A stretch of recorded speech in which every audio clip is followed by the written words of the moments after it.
네, 그리고 또 연말이 되면 거리에 울려 퍼지는 소리가 있습니다. 도움이 필요한 이웃들에게 전달할 성금을 모으는 종소리인데요. 네, 경기가 좋지 않아서 주머니 사정은 팍팍해도 작은 마음을 나눠보는 건 어떨까요? 도움의 손길이 얼마나 모이고 있는지 이승민 앵커가 전해드립니다. 네, 여기 있는 이게 뭔지 아시겠습니까? 바로 베이비박스입니다.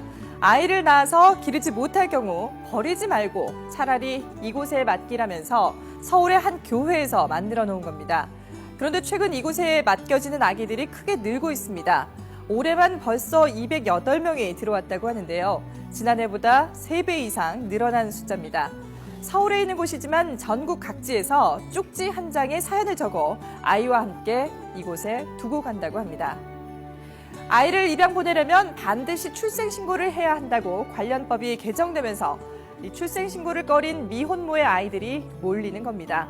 도움을 필요로 하는 딱한 사정의 아이들은 이렇게 많은데 대부분의 영유아 보육시설들은 자원봉사자가 부족하고 불황에 경제적인 지원도 줄어들면서 큰 어려움을 겪고 있다고 합니다. 자, 그래서 더 절실한 것이 따뜻한 마음을 전하는 일입니다. 연말이면은 거리에서 이렇게 구세군 자선 냄비가 어김없이 등장합니다. 이번 달 말까지 모금 목표액은 55억 원인데요. 지난 22일까지 41억 원이 모였습니다. 지난 22일 저녁에는 서울 명동에 있는 구세군 냄비에 1억 원짜리 수표를 넣고 간 노신사도 있었습니다.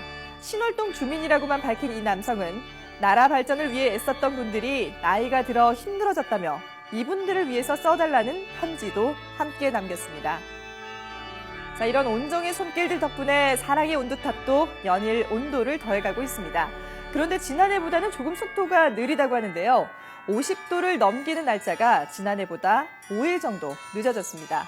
불황에 주머니 사정이 팍팍해지면서 생각만큼 마음을 나누는 일이 쉽지 않기 때문이겠죠.